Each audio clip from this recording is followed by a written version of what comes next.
Welcome back to another episode of Drink Tales, and today, doing another review.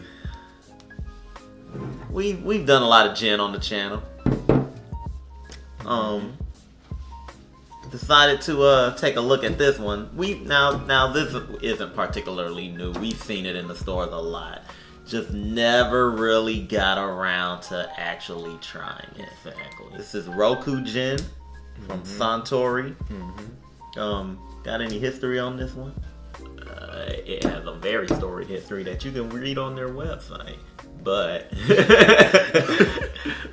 it's from Suntory, the company in Japan that makes several different liquors. They have a whiskey, which as many times as we've been in the liquor store, you've seen that whiskey around. And they have a vodka. And the vodka is called Haku. Haku. Haku. Haku. Okay. And the name of this Roku means the number 6. Okay. And do you know why it's named after the number 6? No, I don't. Because they have 6 ingredients that are distinctly unique to this particular spirit that makes up their gin. Okay. Most of these ingredients are strictly Japanese.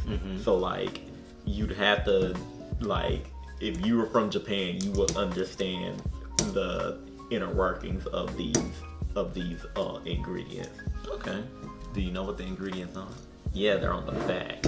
Oh, cool. So when you give me the bottle, I can read them. Yeah, I mean, I'm trying to get this off, but Suntory does not want us to.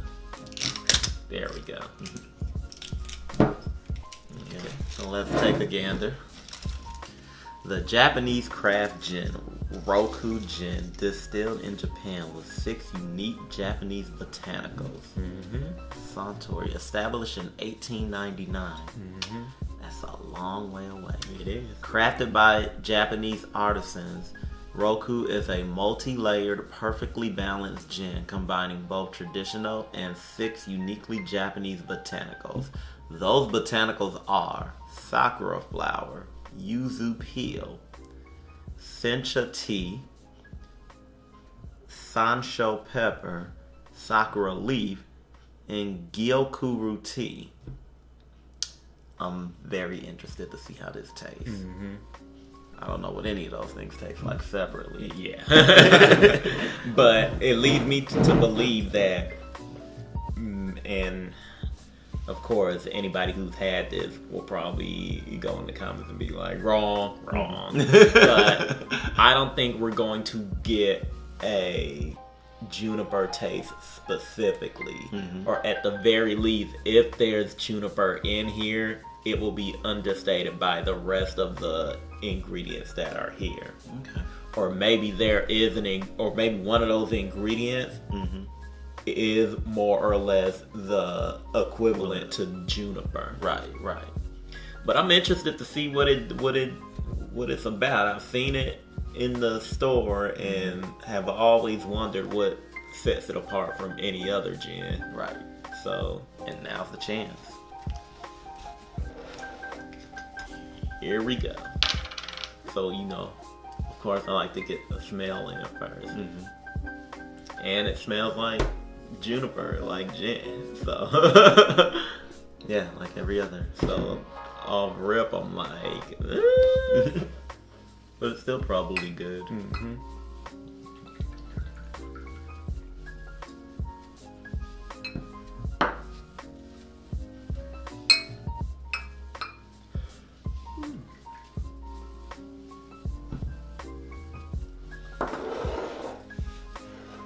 Alright. Roku Gin. Let's see what we got.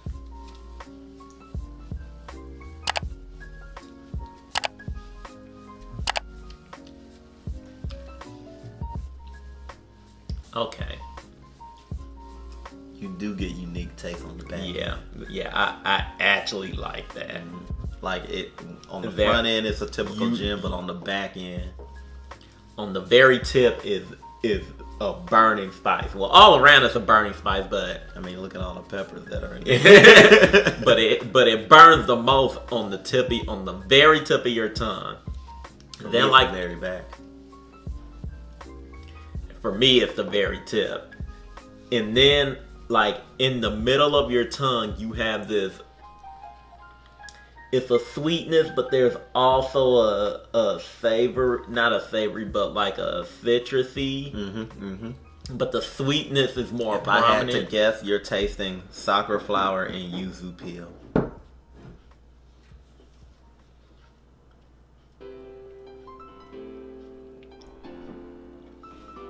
Because that's what I'm tasting. Oh, shit. Yeah, you get that sweetness on the tip of your tongue as well, but like it's very like strong. the heat is more prominent. It's very strong. This is very good. Like for I like that a lot.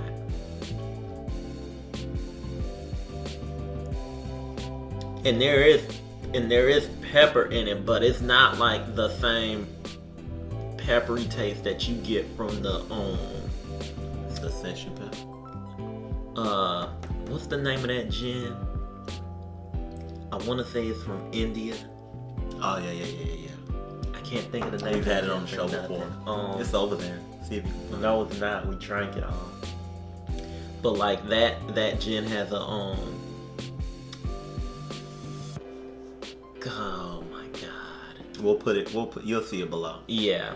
But We'll either put it here somewhere or you'll see it below. it has such a peppery taste, and it makes gin and tonics taste like really, really good. Like it's a different taste, but it's a very good taste. This, I'm thinking it will make a gin and tonic really good as well. But I also think you're gonna want to use this more for like more summery, fruity drinks as well. Gin and juice might be good with this too. Maybe, but Fear. Yeah. Fear or whatever it is. That's the name of that gin, that previous gin I was talking about. But so back to this one, the gin and tonic. I mean the gin and juice.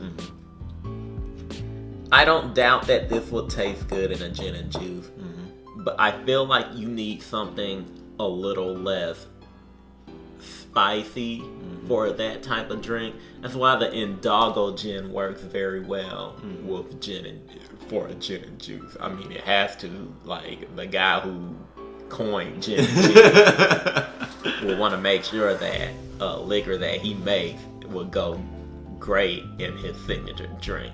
That's neither here nor there. The point is, you can make some unique stuff with this. Like, I'm actually excited to mix stuff with this. We have yet to do cocktails that involve tea. This feels like a type of gin you could do that with, and not just because two of the ingredients are tea leaves. Well, yeah, you will pull the tea leaf flavor with. So what you will want to do is infuse the tea with the gin, or infuse the gin with your tea, and then do your drink. But if I'm being honest with you,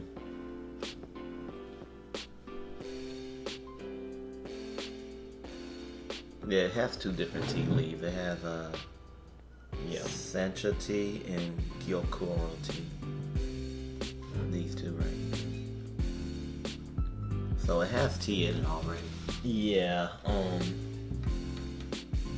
thinking about that now. So drinks with this will be very unique, but also you got to be very careful with what you mix with this. Like looking at it now, because the ingredients that they have in here, that they've infused in here, are very distinct and specific. Because these are Japanese flavors, can't just throw something together and then throw this in there and be like, oh, it'll work out. Like, it's kind of weird to describe, but I feel like this is a spirit that when you're making drinks, this is a specialty spirit. Like, it doesn't cover all angles, it covers some angles, but it mostly covers the angles that are uncommon, if that makes any sense to you. Like, I'm speaking in terms of something else that no one watching this will probably understand, but if I explained it to you off camera, you will understand. But basically you're gonna want to buff this out when you want to surprise people. Yeah, like, I feel like this is a high level spirit in regards to mixology. And I could just be overstating it and being overly dramatic about it, but tasting that and then trying to figure out exactly what to make with it, to me, says you do some high quality stuff. And yeah, you can do a gin and tonic with it because they have a gin and tonic on their website, so of course you're gonna do a gin and tonic with it. But I feel like a gin and tonic understates what you can do with this. Do you have any ideas of what to do with it? It's going to be something summery. And I may just be saying that because we're in summer right now, and that's what I'm feeling. But dare I say, I may have to go to the farmer's market for this one. There's never a wrong reason to go to the farmer's market. I see oranges being involved. Yeah, I think the orange as a flavor, or a subset of orange is satsuma. Maybe. I think you could use some of that. Especially if we're going to the farmer's market. Yeah, now, if we're just going to Kroger, Kroger, have it, then that's cool. Maybe kumquats. But I think if you're going Japanese, satsuma's way to go. So the thing about kumquats is they're so small, and to try to get any kind of flavor or juice from them will be time consuming. You'd wanna. I'm thinking the best way you can use kumquats is to puree them. Okay. Are satsumas big enough to get any flavor out of them? You think? Maybe. Because they're like tangerines. More than likely, yeah. Okay. Yeah, I see like satsumas involved. Just going off of the taste of the gin alone. I think you could do something with satsumas. No one's ever done that before. Yeah, I'm thinking orange flavor as well. The orange-like flavor as well. But it would have to be like a strikingly strong orange flavor, not like a regular orange that you can get at your local Kroger or whatever. Like, it has to be a citrus, but it can't be lemon or lime. So that leaves you with oranges. And if you're going to do an orange flavoring, that orange flavoring has to be strong. Like you have to get it has to be tart. It has to have that slight bitterness to it that you would receive from the peels from the white part of an orange. Like, that's the type of flavor you need when you make a drink with orange in this particular gin. But we won't know that until I try it, and that's if I even want to do that. Like I said, I may have to go to the farmer's market for this. Well, if we're going to the farmer's market, that's good for me. I love the farmer's market. So with that said, what do you rate this? That's a 9.5 out of 10 for me. Wow. I'm going 9 because I was not expecting it to be this good. Yeah. This does make me want to try the gin and the vodka now. Yeah, you just tried the gin. I mean the vodka and the whiskey. I'm sorry. This does make me want to try those now. Now that I know what Suntory is messing with, I know they came to play now. Only thing is, Japanese whiskey is so expensive. Yeah. Like, you gotta be Japanese whiskey and tequila are Especially probably a good tequila. like the really good tequilas are like the two most expensive spirits lately. And I know the reason for both. It's just unfortunate. I would say American whiskey is kind of up there as well. Yeah, but American whiskey is getting up there just out of, and there's nothing wrong with this. Like, they're putting themselves on a high pedestal, but like, and they should, because you know that. Look, if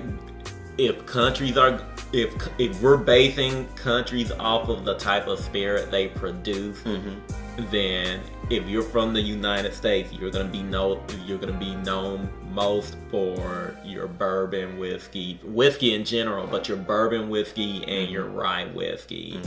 I could be wrong. Some expert out there, correct me if I am wrong, but when I think America, those are the spirits I think of. That being said, they're gonna be put on that high pedestal, and you have a lot of options, but there are options that stand out from those plethora of options. I probably just said something that didn't make sense, but the point is, it's out there. Well, I'm going 9-2. Okay. And with that said, that'll do it for this episode of Drink Tales. Be sure to like and subscribe. Hit that bell so that you're notified of all content coming to the channel. Also, check us out on Instagram, check us out on Twitter, and check us out on Facebook. And if you have a spirit, liquor, wine, beer, snack, dessert, whatever, a drink recipe, a snack recipe, or whatever, let us know about it. Hit us up in our DMs. We would like to review it or get our hands on it, especially if it's like esoteric and underappreciated, or we can't get it in this country.